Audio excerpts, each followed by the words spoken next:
Om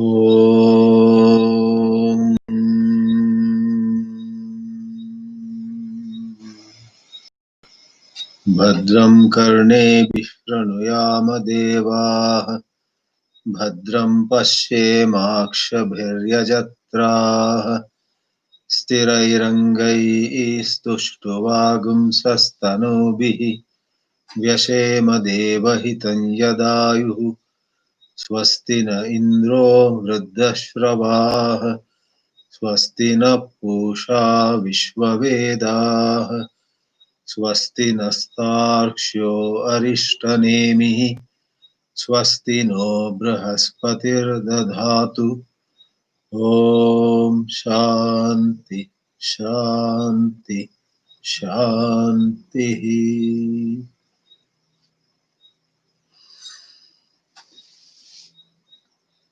We were at the 8th mantra of the first khanda of the first Mundaka in this Mundaka Upanishad. As we remember well, it was in the 5th and 6th mantras that the highest wisdom was presented briefly. The teacher, Angiras, said all knowledge was on two levels or is on two levels, and Paravidya is something by which everything becomes known. If you have Paravidya, you will no more want to know anything, you will no more want to acquire anything, you will no more feel incomplete or any other way inadequate. So, atapara yaya tadaksharam adigamyate. And what is that aksharam? Knowing which it becomes known as paravidya. Unless the akshara is known, no matter how scholarly you are, you don't have paravidya. Therefore, this akshara becomes the crux of the matter, and the 6th mantra gave a number of pointers to what that akshara is. Yattadadreshyamagrahyamagotramavarnam and so on.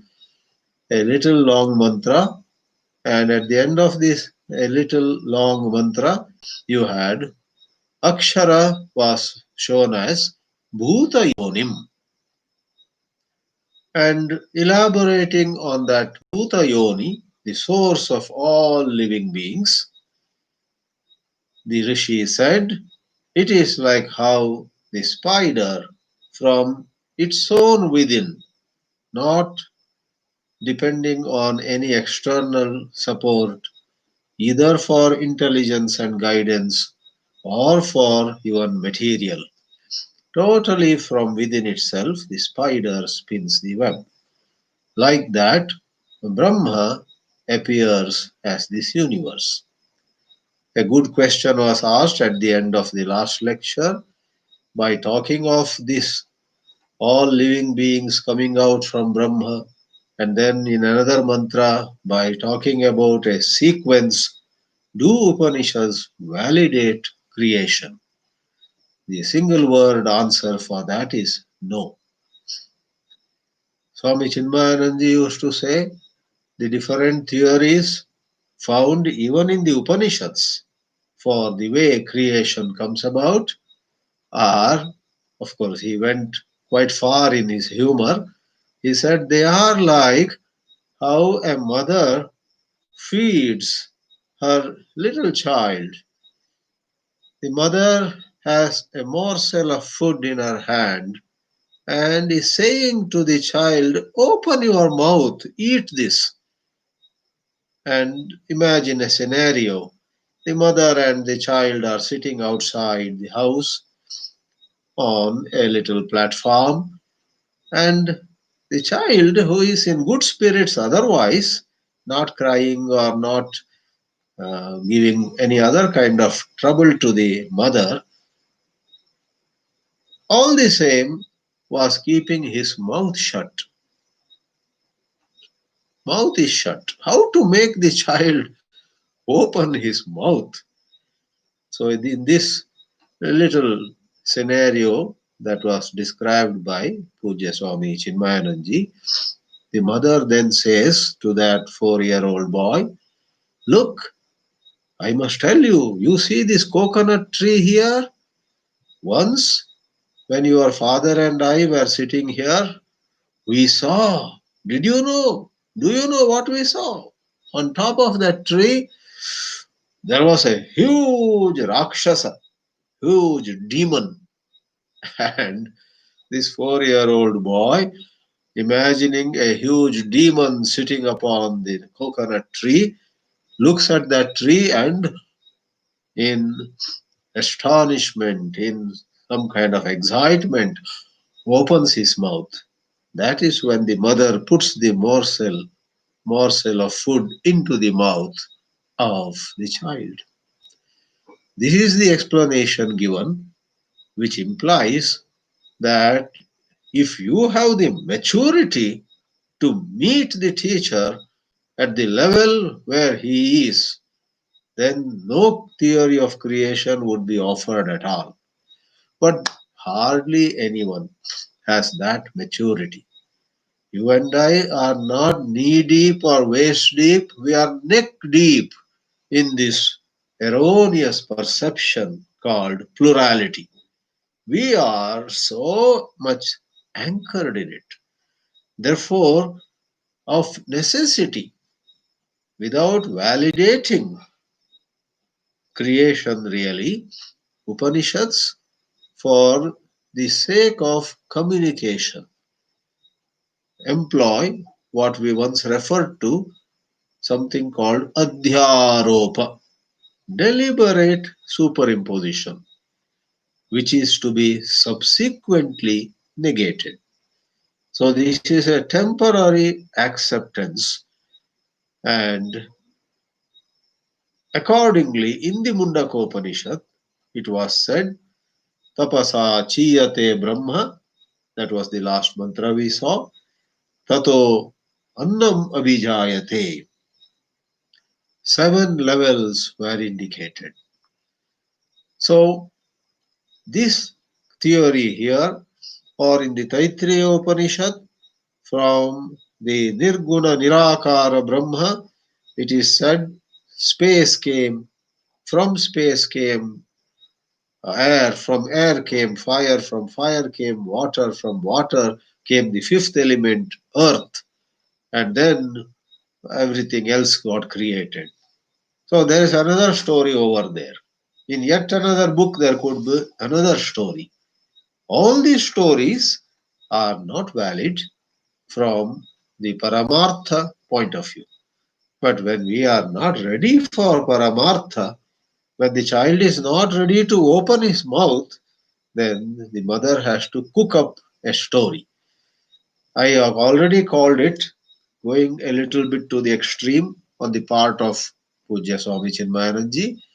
For that humor, I called it a little extreme because that humor would make, or would possibly make, some listeners think of all these portions of Upanishads as utter cock and bull stories. It is not so.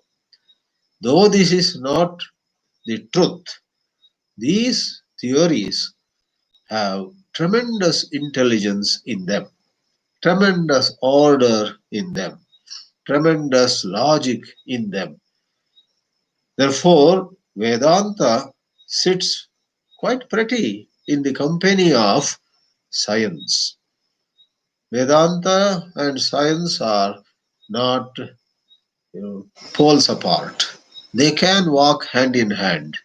Up to a certain point, science comes quite handy in appreciating Vedanta's teachings. But at a certain point, science has to drop off. We have to let go of modern science.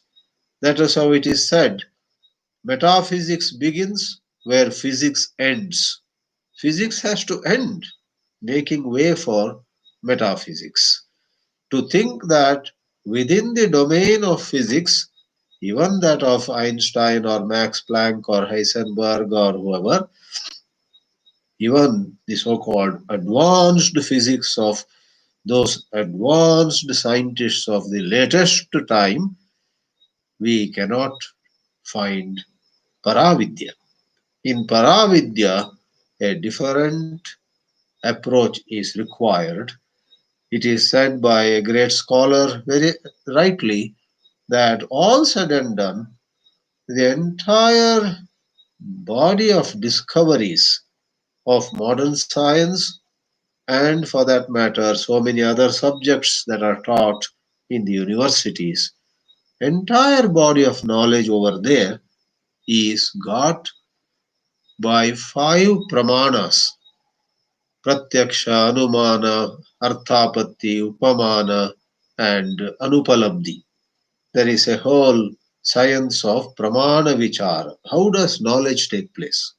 Either you see fire directly, or you see smoke and infer that there is fire.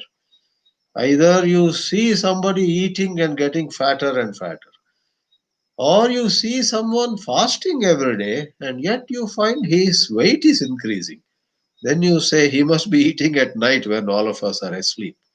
That is called yet another kind of pramana, arthapatti. Then there is some upamana. You see some animal which is, first you thought it is a cow, but it's not a cow. Then you see it's not a horse either. What is it? Then you hear my elders used to talk about a certain creature which looks like cow. That is the one. That is another upamana. And anupalabdhi, in English, you have an interesting expression. That is, oh, that lady was conspicuous by absence. If in New Delhi there is an important meeting of top notch Congress leaders, and suppose for health reason or something, Mrs. Sonia Gandhi doesn't attend that meeting, next day the headlines will not talk about who attended the meeting. The headlines of the newspaper would be Sonia absents herself from the CWC meeting, Congress Working Committee meeting or something. What business do the journalists have to report about somebody who didn't come at all? But her absence was more visible, hits the eyes more than all others who were present. So, in the Advaita Vedanta, we accept six pramanas. That is, once more, pratyaksha, anumana, arthapatti, upapatti, and anupalabdhi, knowing something by its absence. And then the sixth one, I put the thumb up here on the other hand. Of course, here there are only five fingers, I don't have a sixth. But more than that, this stands apart. While Pratyaksha Anumana, Upamana, Apatti, and Anupalabdhi are in one camp, Shabda Pramana is in another camp. Shabda Pramana is the revelation of the Vedas, revelation that comes to us from the Upanishads, given to us by a competent Acharya. In some other schools of thought, in Dvaita Vedanta, in Vishishtadvaita Vedanta, they may not accept the six pramanas. They put everything within three or within four, etc. I have not studied their pramana vichara in detail, but I know for sure that they do not accept six kinds of pramanas. So then there are Sankhya and then Nyaya and then Yoga and then Vaisheshika and Purvamimamsa. There are so many schools of thought. And different schools of thought accept different sets of means of knowledge. Means of knowledge, the Sanskrit word for it is pramana. For example, to hear music or any sound for that matter, my ears are the pramana. To smell something, my nose is the pramana. So for these indriya gamya vishayas, The Indriyas are the Pramana, they are the Pratyaksha Pramana. So, means of knowledge. Now, let me conclude the point I was making. With all due respect to the spectacular achievements of modern science and its younger brother or cousin, technology, all their findings are within the domain of the five pramanas: Pratyaksha, Anumana, Arthapatti, Upapatti, and Anupalabdhi. And they cannot reveal Atma to you. Cannot reveal your true nature to you, and that makes Vedanta a very unique, a very different body of knowledge. It's a totally different discipline because of the unique nature of the self. The pure self, the Atma, is not in the domain of what is to be known. The pure self, our true nature, is the knower, and it is such a knower which has no boundaries, which has no divisions, which has no interference even of time, past, present, future. It has no interference of divisions like cause and effect. It is such Sat Chit we say. The nature of Sat is mind blowing.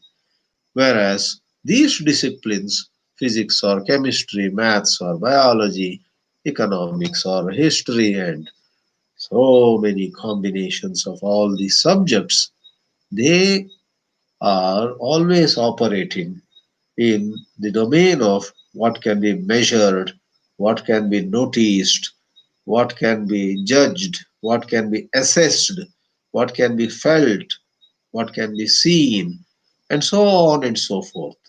Therefore, they belong to the domain that is accessible to the five pramanas, starting with Pratyaksha, whereas Brahma Vichara is possible through Shabda Pramana. Therefore, traditionally, the study of the Upanishads is regarded as extremely important. It is the primary thing. However, we had discussed this in one of the earlier classes. Many masters, many great souls, many mystics say to us, do study the Vedanta, but then do not get lost in words and words.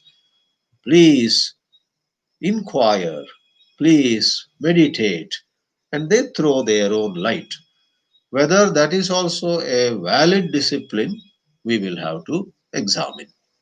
We did examine in that lecture, and if you remember, I gave my opinion that there are other disciplines, there are other prakriyas. There is a word, technical word in that context. There are other prakriyas by which this enlightenment can take place, and those other prakriyas need not be in conflict with this Shastradhyayana and then the Mahavakya speaking to us. Shastradhyayana is not in another camp altogether. These mystics and these Mahatmas do integrate, but they do not encourage us to do a whole lot of study.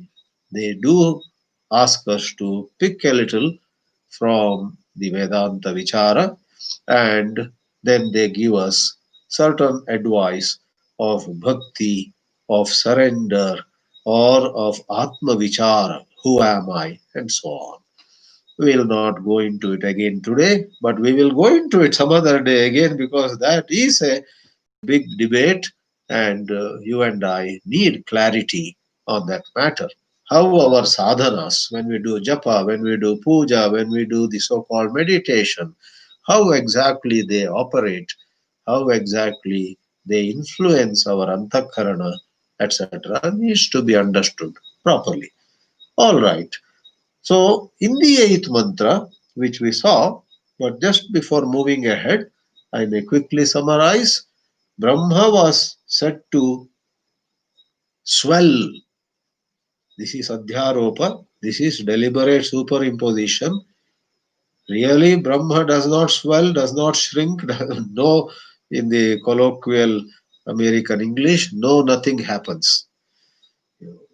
In Victorian British English, nothing at all happens to Brahman.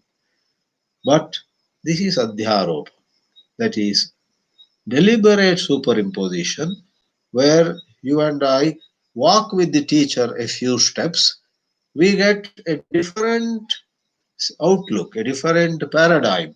And then at the right point, at the right point of time, the whole framework is dismantled and we say, oh, how simple, how nice, how true. Brahma alone was, is, and will be. There was, there is, and there will be nothing other than Brahman. That intuitive grasp cannot take place when our mind is not ready. So, as part of the frame of reference of Adhyaropa, Brahma is said to swell, and Acharya Shankara gave the analogy just as a father swells in joy upon becoming the father for the first time. First time a man has become father, and yata pita uh, putramiva prapya pita harshena uchchunatam gacchati. That was the expression. And now from anna, that is the unmanifest avyakrita we call it, then pranaha, that is the hiranyagarbha, then manaha, the thinking faculty in the collective whole, then comes satyam, the five elements which are like the building blocks for creating the bodies of countless species. Then for those species, it is believed there are some 8.4 million uh, species, and in each species the number of members can be endless. 8.4 million or 84 lakhs, right? Chaurasi lakh, as they call it. So many yonis. So human species is one among the 84 lakhs of species. And among humanity, you know how many billions are around on the surface of the earth. So that is Bhuta Panchakam, called Satyam. And then Lokaha, for the species to go through their karma phala. You need lokas. So Bhuhu, Bhuvaha, etc. We are all on the Bhuhu. And then there is Karma and Karma Sucha Amritam. Amrita, here we did this last time, means Karma Phala, because Karma Phala never seems to end at all. Karma, neither karma ends nor karma phala ends. It lives on. Therefore, in a relative sense, it is called Amrita, deathless. The last sentence in Shānkara Bhāshya was Yavat karmani kalpakoti shatairapi na vinashyanti tavat phalamapi na vinashyati iti phalam karma phalam amritam iti uchyate. And now we move on to the last mantra, and Bhashyakara Sri Shankaracharya gives a one line connection. The connection is sometimes called by Shastrajnas Sangati. Sangati means some means together, Gati means going. How the next mantra goes in a properly connected manner from the previous mantra. There has to be a connection, Sangati. Otherwise, Asangatam. The previous mantra talked about something, and the present mantra talks entirely about something else. Then there is Sangati or Vishangama, whereas here there is Sangati, Sangama. So it was mentioned in the previous 8 mantras what is Aparavidya, what is Paravidya, etc.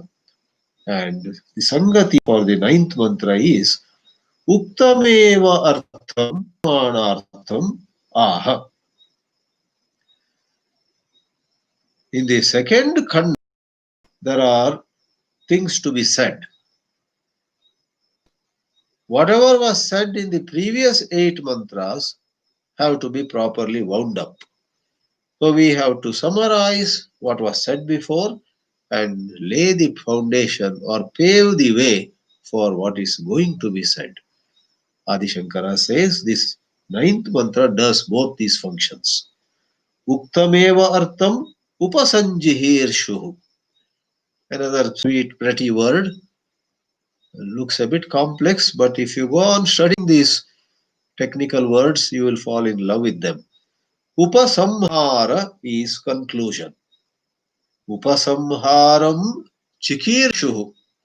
Wanting to conclude, wanting to wind up, wanting to do upasamhara is upasanjihirshuhu. Uktamartam upasanjihirshuhu. He has to summarize what was said before. And vakshamanartham mantraha aha.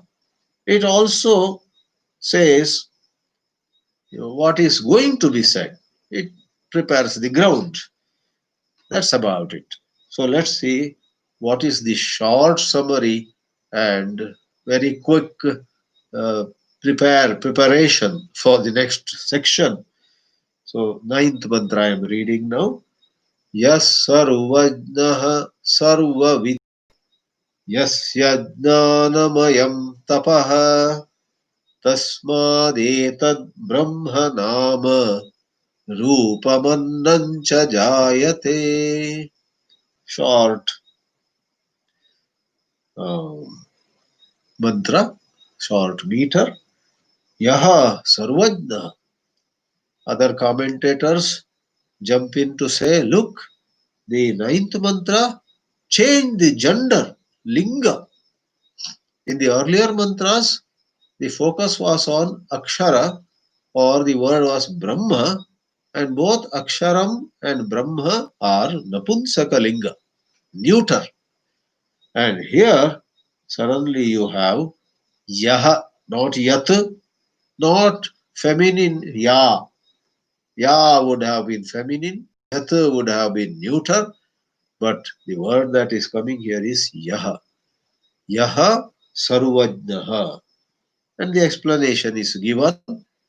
The mantra is slowly preparing the ground for us to appreciate that that akshara, that Brahma itself is the Atma in us, the true Atma.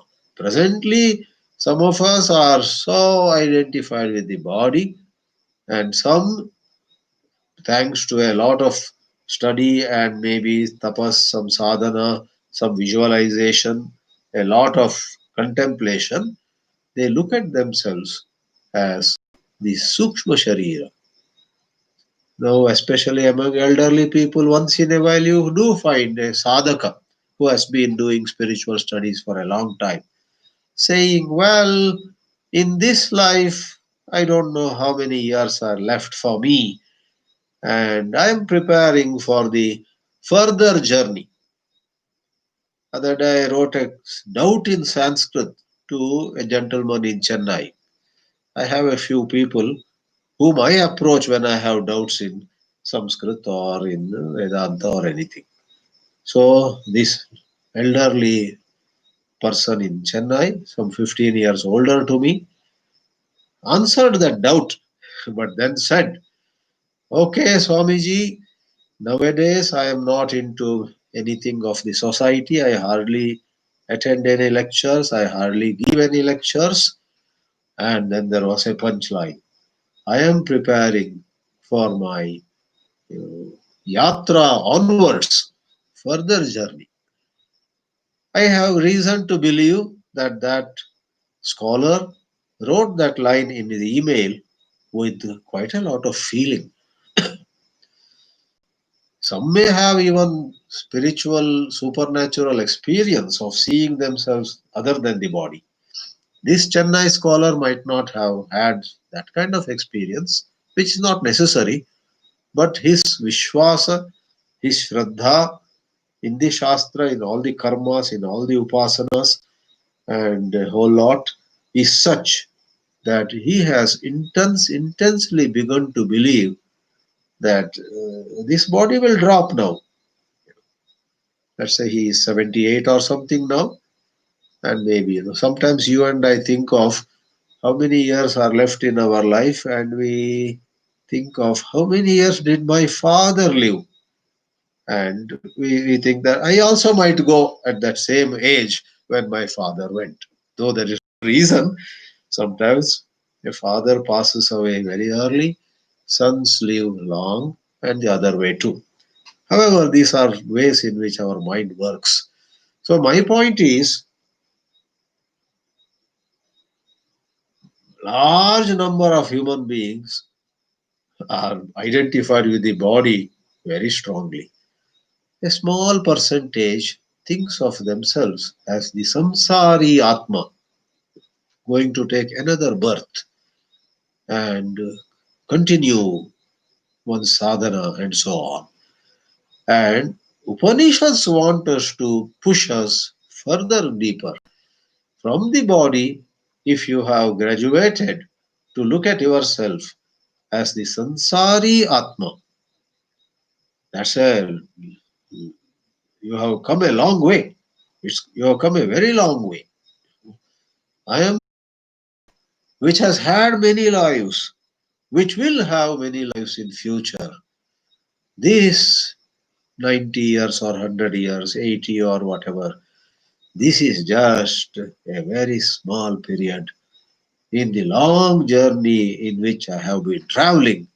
Suppose this is not just for speaking or writing, but this is the outlook of somebody among us, we have come a long way, spiritually speaking, from the Shastra point of view.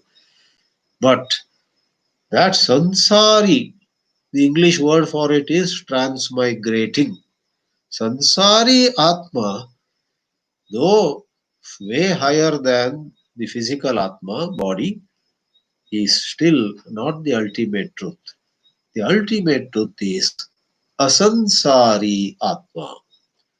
That dimension of ours, that is the truth of ours, which has no birth at all. Never born, not born now also, never going to be born also.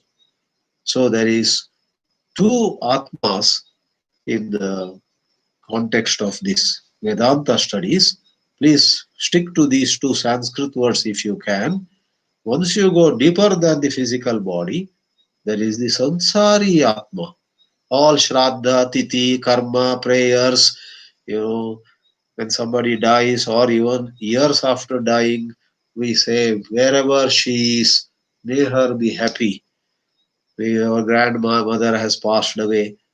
We make a prayer. Oh, she was such a lovely, wonderful woman. How much she cared for all of us and hardly expected anything from us, etc. We praise her and say that wherever she is, we hope she is in a good position. If she is with some people in another town, her new family, her new circle of friends are surely fortunate to have her with. So we visualize her, this grandmother who passed away 20 years ago, to again be in another body, another role that is called Sansari Atma. This is impossible for us to do with respect to enlightened people. We can't say, for example, if we do believe that Ramana Maharshi was enlightened, as most of us do, we can't say, now, do you think Ramana is reborn in India itself? Or do you think he is reborn in somewhere in Florida? Maybe in an African country. Such thinking, such talking is not possible. Because in the case of Ramana or Ramakrishna, Nisargadatta, and a galaxy of those great Mahatmas, the Shastraic point of view is, in their case, the enlightenment, the understanding went to that depth, and Nisargadatta himself called it in a very humorous, analogous fashion. It's like a bulb that is fused. fused bulb. So don't take the bulb out of this holder and carry it to the other room and put it there in another holder. That is like rebirth. This bulb is fused. So bulb is the body. Body is thrown away. And electricity is all pervasive. As modern physics tells us, electricity is not only in the wires, it's in the air, it's everywhere. But in the wires, electric wires, it is carried in some specific way. And in bulbs or tube lights or nowadays LED lamps and refrigerators and iron boxes and 100 other devices and apparatus and equipment, it manifests in more specific ways. But electricity is everywhere. Electromagnetic waves, where one is electric field, another is magnetic field, that goes through vacuum also. It doesn't need medium also. So, like that, that Brahma is all pervasive. So, I went a lot on this first word. The changeover to masculine gender, Yaha Sarvajnaha Sarvavit, is a reference to that ultimate truth, that Aksharam or Brahma being no different from the word Atma. Atma in Sanskrit is masculine. In Hindi, Hindi has its own grammar. Atma is feminine, but we are now using Sanskrit here. Yes, sarvajna sarvavit, yasya jnanamayam tapaha, tasmadetad brahma nama rupavannancha jayate. Rest of it is a restatement of just what was said in the earlier mantra. First part is reference to that akshara. Yaha sarvajna, knowing everything. Sarvam janati. A commentator, very scholarly person, has said Sarvam Janati means Sarvam means Brahma because Sarvam Khalvidam Brahma. So Brahma Janati. So when you deeply appreciate this, you become a Brahmajna. And that is when connecting it to the early portion of this kanda, that particular commentator says, this Yas Sarvajnaha points to the possibility in every one of you of arriving at Brahmajnana. And what is the connection to the early portion? It is in that Brahmajnana that everything becomes known. Yadi Bhavan Brahma Janati, if you know Brahma, then Sarvam Janati. Bhavan Sarvam Janati. Kasminnu Bhagavo Vidnate Sarvamidam Vidnatam Bhavati was Shaunaka's question, right? What is it knowing which everything becomes known? Brahma is that knowing which everything becomes known. So this Sarvajna is on one hand a reference to Brahma, on the other it's a reference to the possibility in every seeker like you and me that we can know Brahma. When we know Brahma, we know Sarvam, and then Sarvam Viditam Syat. Brahmani Vidnate Sarvam Vidnatam Syat, Vidnatam Bhavet. And we will come to why there are two words, Sarvajna and Sarvavit. One is in general, another in specific terms. We'll see what that means. But a beautiful expression is the second quarter of this mantra. Yasya Jnanamayam Tapaha. In the earlier mantra also we said Tapasa Chiyate Brahma. We said that tapas over there is not like tapas that you and I know at modern times, because in our times we have a body and we perform tapas of many kinds. Now, today the Purushottama Masa has begun, Adhika Masa has begun. We are meeting for this class on a very auspicious day today. So, in this whole month, I am told, in fact, I don't have much knowledge of Jyotisha, but some friends tell me this whole month, whatever punya karma we do will have adhika phala. Adhikamase yat kriyate tasya phalamapi adhikam is what they say. So I have some phone calls that came last 3 days asking me to do more japa. In fact, I feel honored because they think I do a lot of japa already. I am more a scholar. I study more. But they think Swamiji must be doing an hour or two of japa. And he should now do 3 hours or 4 hours in this Adhika Masa. I don't do much japa. I don't do so much japa at all. I want to, I hope to. Sometime I want to increase my upasana. But right now, I'm an intellectual scholar, reading, thinking, writing, editing, checking, translating, and so on. All right. On this auspicious day, so we may do some kind of tapas. You know, my good friend or former student Swami Hamsananda has made an appeal. Starting from 20th, he has said to people at 6 a.m. sorry 6 p.m. 6 p.m. IST every day.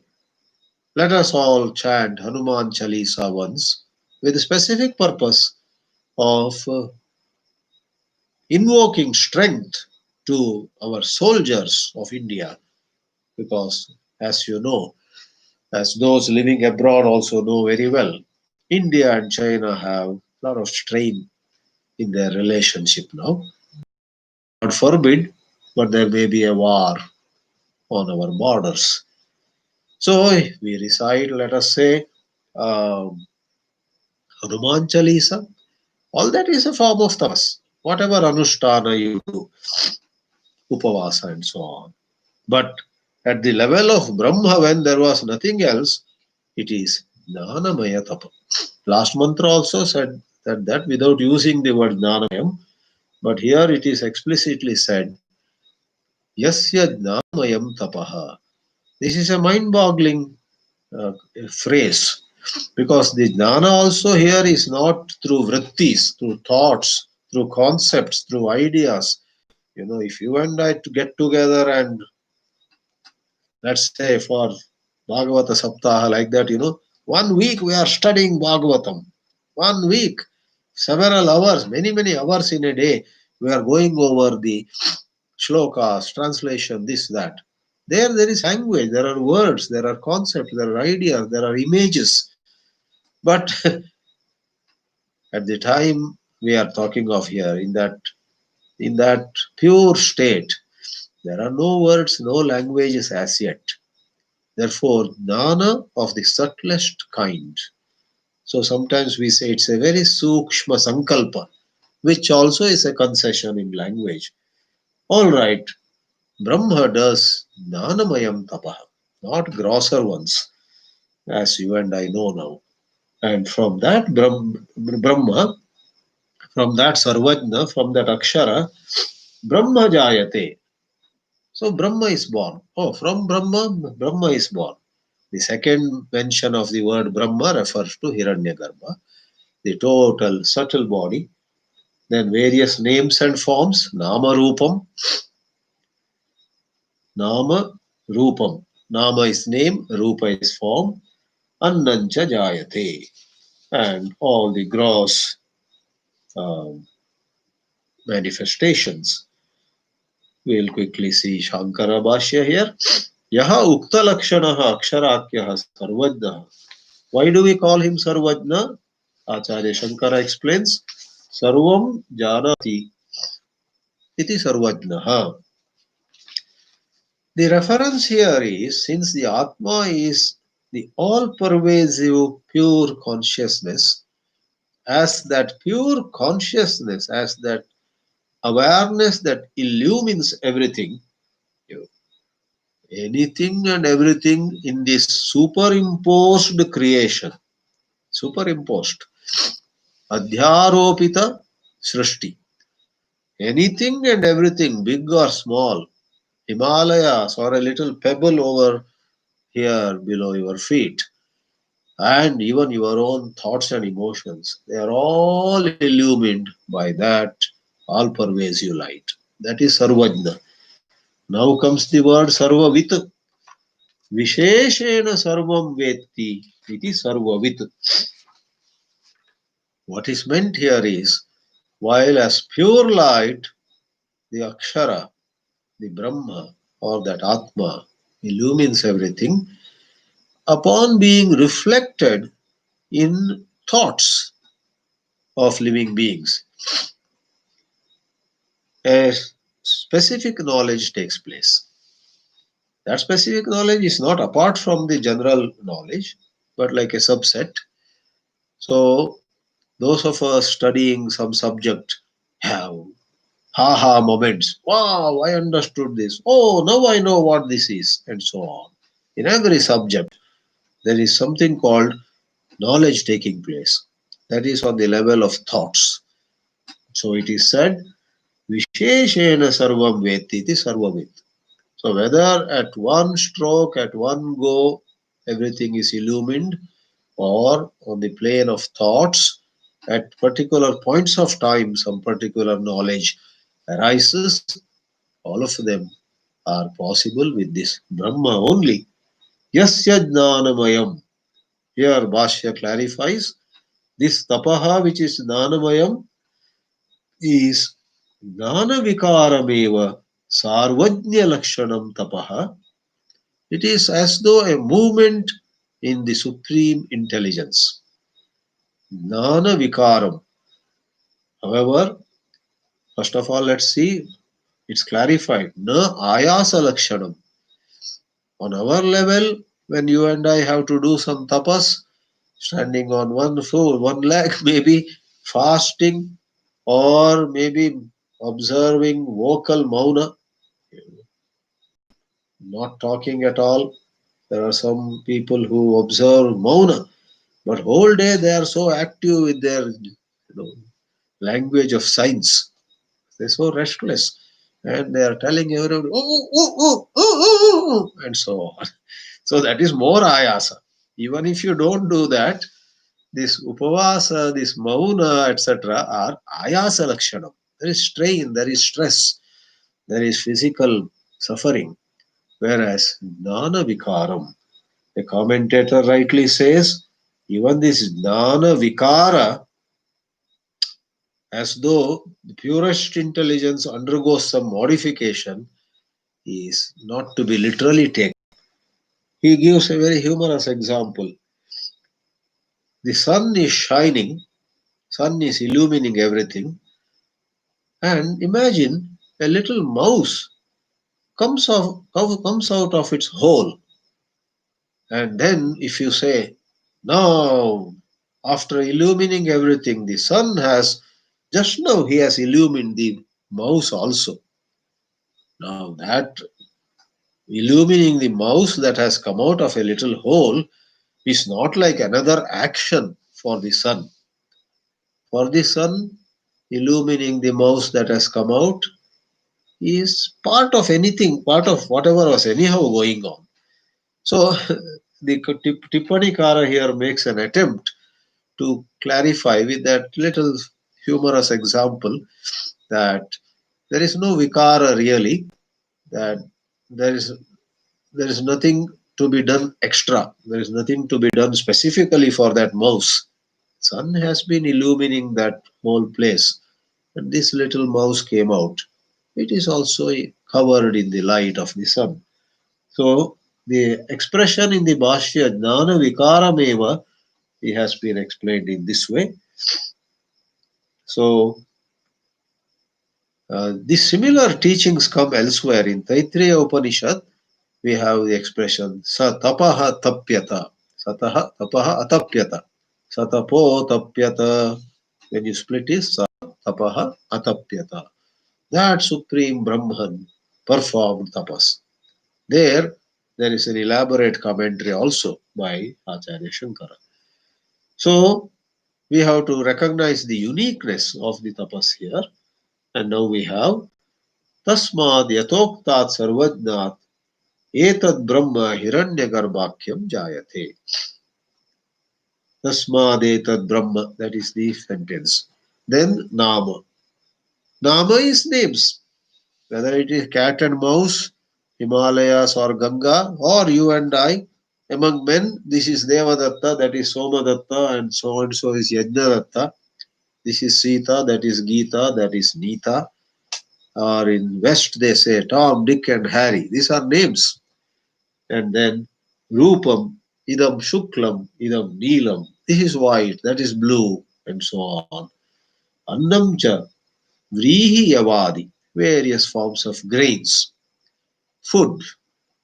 So, Annam Vrihi Yavadi. And last line of the Bhāshya is Purva Mantra Ukta Kramena iti Avirodaha Drashtavyaha. Earlier it was said from Anna came Prana. There the Anna of course meant Avyakrita. Here the word Anna is the gross food. So the same word has two different meanings. So we will have to fit in this Anna into probably what was called, Satya or Lokaha somewhere there. Because in the Lokaha there is food available where somebody could do karma. Annat pranaha pranat manaha manah manasaha satyam satyat lokaha loke lokebhyaha karmani karmasu amritam. Seven were given. So this Anna has to be fitted in such a way that that model and in the same khanda this mantra should not have any contradiction. Virodha means contradiction. Avirodha drashtavyaha. In this way, the Prathama Khanda of Prathama Mundaka of this Mundaka Upanishad, which has three Mundakas, and each Mundaka has two Khandas. Therefore, we have six Khandas. In some other Upanishad, the structure could be different. Kathopanishad also has six sections, but there you have two Adhyayas and each Adhyaya having three Vallis. And in Brahadaranyaka you have chapters and then the sections are called Brahmanas. These are all various terms. Just as in India you have states and districts, etc. I suppose a British system. In the United States you have states and then counties.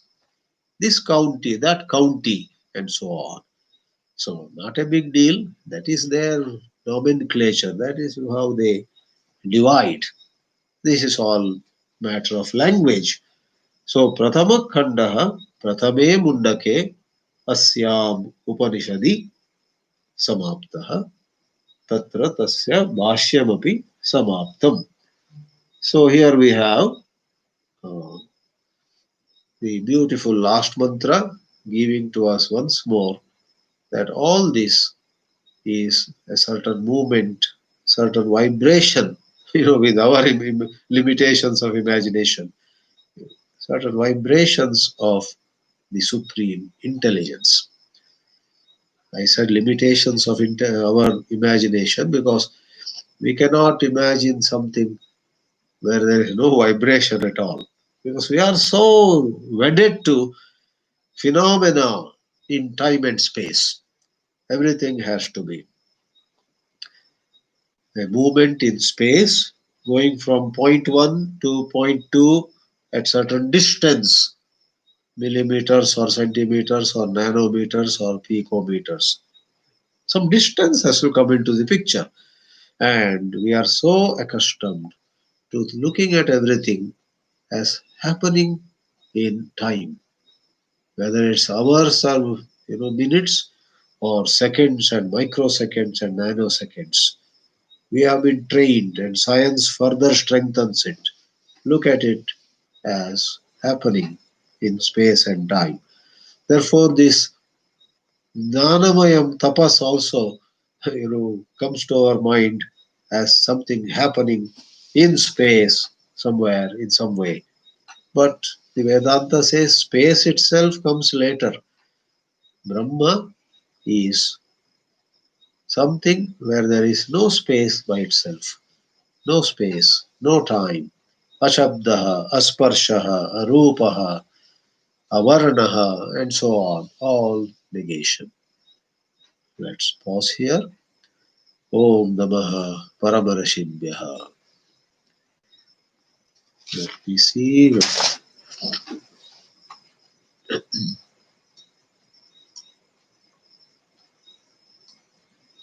Okay.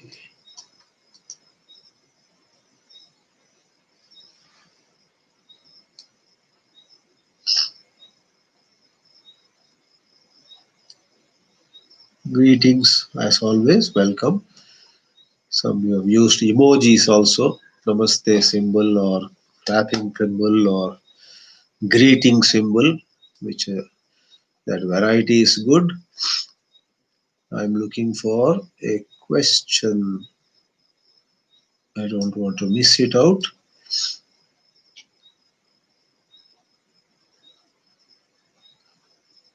Okay. Yes. So Subramanyam, I guess, has asked the first question.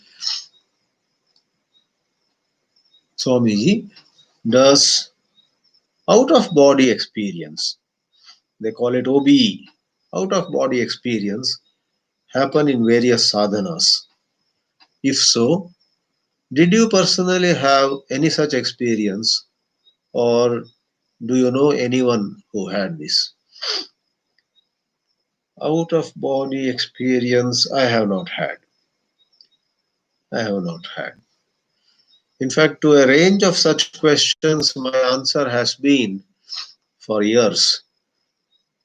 In whatever little sadhana I have done, I have not done much really.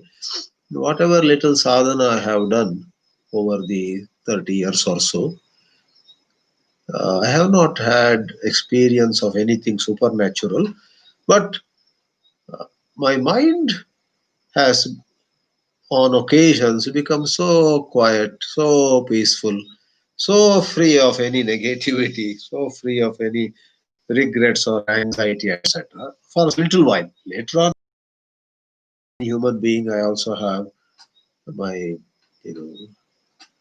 agitations, but no. So the question was, did I have OBE?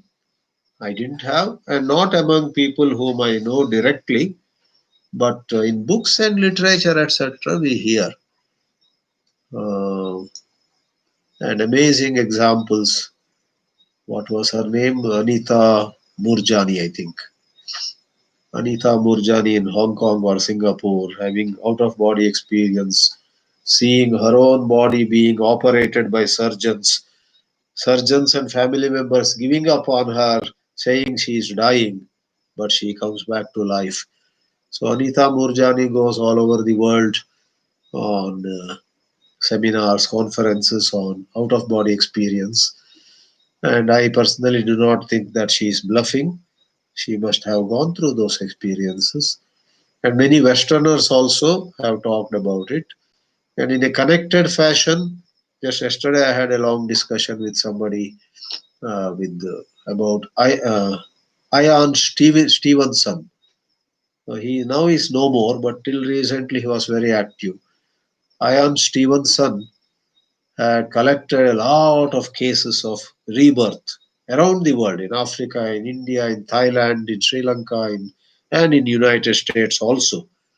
And he was a faculty member in University of Virginia, and in UVA, University of Virginia, he gave so many lectures on reincarnation. So reincarnation and this out of body experience in a way has some connection.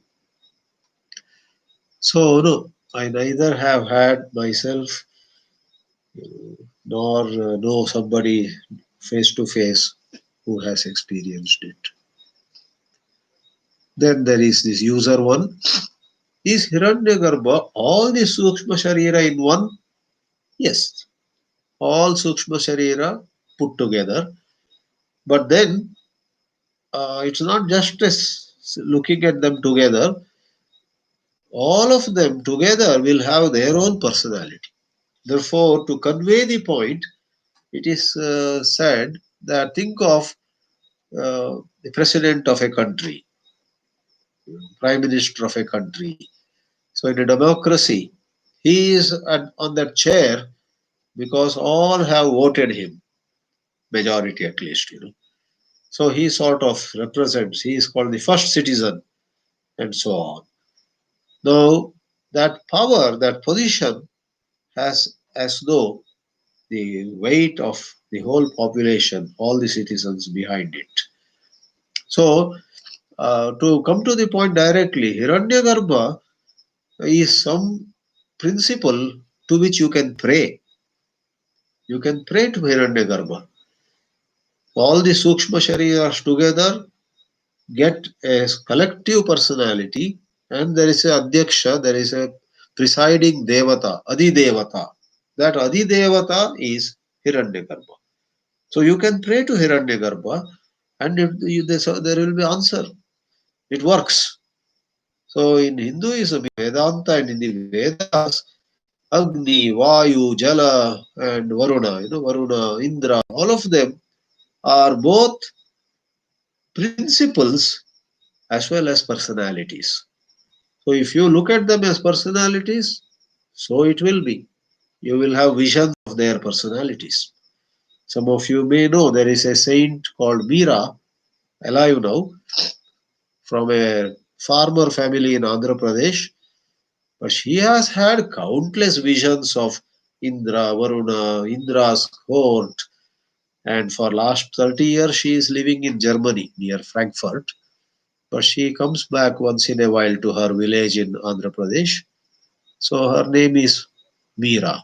So you put Meera, Germany, you will know. Why I'm saying this is, it's not just fiction. It's not just conceptualization. It's not a paperwork. You sit on paper and let us call this Hiranyagarbha and just creating some notional concepts. No, these are both ways. Your mind thinks of them, and then that is real. It's more real than so many other personalities in the world that you and I know. Celebrities, eminent people, they come and go. Whereas these Hiranyagarbhas, these Indra, Varuna, etc., are certain forces at work in this universe which the rishis had identified, and it works out even today for those who do the corresponding upasanas. But all of them are dismissed as false from the point of view of the Nirvikara Brahma. When we are in the relative world, they are more real than the Himalayas or Ganga, or they are as real as. But when we rise above this plurality, all of them as though are absorbed into Brahma. Not that they are falsified and thrown aside. They are absorbed, they lose their separation. Brahma alone shines forth. So, Shiva Shankar Raja, you say you haven't done much sadhana. What about this Dana Yajna that you are doing for entire? Thank you. You have said something which is heartening to me. Yeah. It is a great sadhana. See, in a way, like it is true. In the kingdom of the blind, the one-eyed is the king. So people like me who give a lot of lectures, write books, advise others, etc. In the process, yes, there is some sadhana. But when we study all this, we get an idea of some sadhana which brings about a quantum leap, where lot of mundane concerns and lot of uh, worldly things don't bother you anymore at all. So when you think of that, when you think of so many saints and sages, you read about them, then we know that we are mostly at a certain level of bookish knowledge, some kind of scholarship, etc. In that sense, it is a sadhana, and whether it is great sadhana or a small sadhana, who is to judge? Yeah. Thank you, anyhow. Yeah, we don't want to look down at ourselves, but we should not think of ourselves as almost near some Vivekananda, etc. No, they were all Vipurushas. They were all Vivekananda and so many sadhu saints. They were unbelievably higher than people like me. Okay, That seems to be the end of the questions. Let me see.